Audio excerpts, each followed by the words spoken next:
नमस्ते, मैं अविनाश हूं और आप अनकट देख रहे हैं। 11 जुलाई 2006 शाम के 6:24 हो रहे थे। चर्चगेट से उत्तर की ओर जा रही मुंबई की लोकल ट्रेन के फर्स्ट क्लास कंपार्टमेंट में खार रोड सांता क्रूज के बीच अचानक से एक तेज धमाका हुआ। अभी कोई समझ पाता कि बांद्रा खार रोड के बीच भी एक लोकल ट्रेन के फर्स्ट क्लास कंपार्टमेंट में धमाके की खबर आ गई।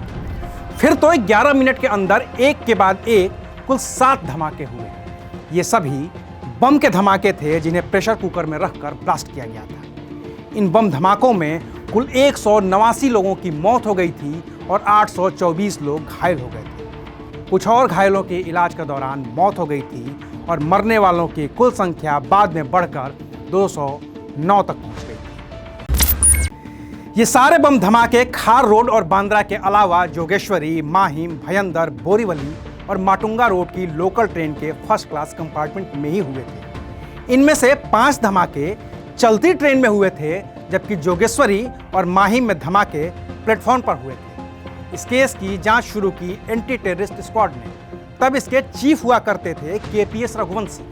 उन्होंने 7 अलग अलग धमाकों के लिए जांच के लिए 7 अलग अलग टीमें बनाई। 7 अलग अलग टीमों को लीड कर रहे थे सदाशिव पाटिल, सुनील देशमुख, दिनेश अग्रवाल, भीमराव राठौर, प्रसाद खांडेकर, अरविंद बोडकर और इकबाल शेख। KPS रघुवंशी ने रॉ और इंटेलिजेंस ब्यूरो की भी मदद मांगी।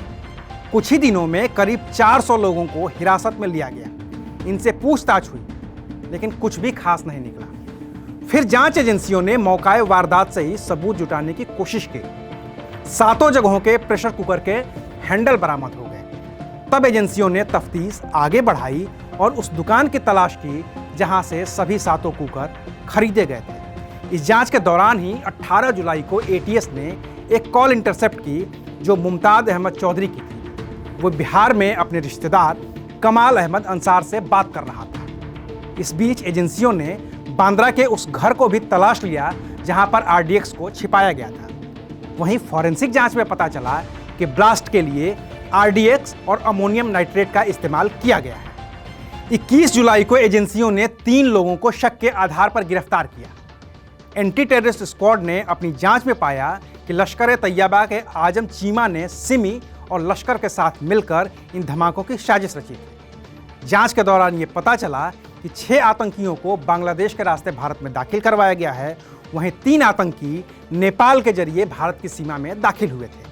इन सब का मास्टरमाइंड आजम चीमा था, जो पाकिस्तान से हवाला के जरिए पैसे भेज रहा था। जैसे जैसे जांच आगे बढ़ती गई, गिरफ्तारियां होती गईं। ATS ने कुल 13 लोगों को गिरफ्तार किया था। इनमें कमाल अहमद मोहम्मद वकील अंसारी, डॉक्टर तनवीर अहमद मोहम्मद इब्राहिम अंसारी, मोहम्मद फैजल अताउर रहमान शेख, एहतशाम कुतुबुद्दीन सिद्दीकी, मोहम्मद मजीद मोहम्मद शफी, शेख मोहम्मद अली आलम शेख, मोहम्मद साजिद मगरब अंसारी, अब्दुल वाहिद दीन मोहम्मद शेख, मुजम्मिल अतउर रहमान शेख, सोहेल महमूद शेख, जमीर अहमद रहमान शेख, नावीद हुसैन खान या राशिद हुसैन खान और आसिफ खान बशीर खान के नाम शामिल थे। सबके ऊपर अलग अलग आरोप लगे थे।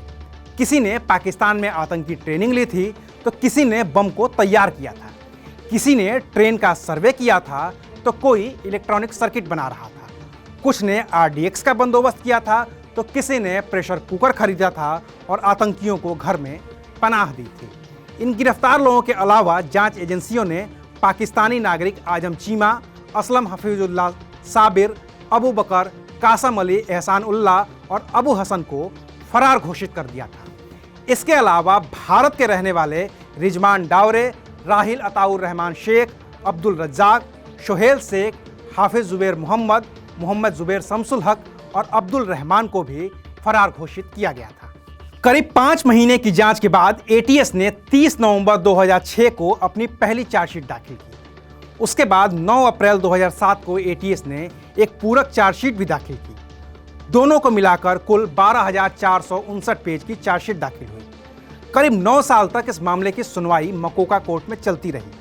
इस दौरान 188 गवाहों के करीब 5500 पन्नों के बयान के आधार पर 11 सितंबर 2015 को 12 लोगों को दोषी करार दिया गया, जबकि सबूतों के अभाव में एक आरोपी अब्दुल वाहिद दीन मोहम्मद शेख को बरी कर दिया गया।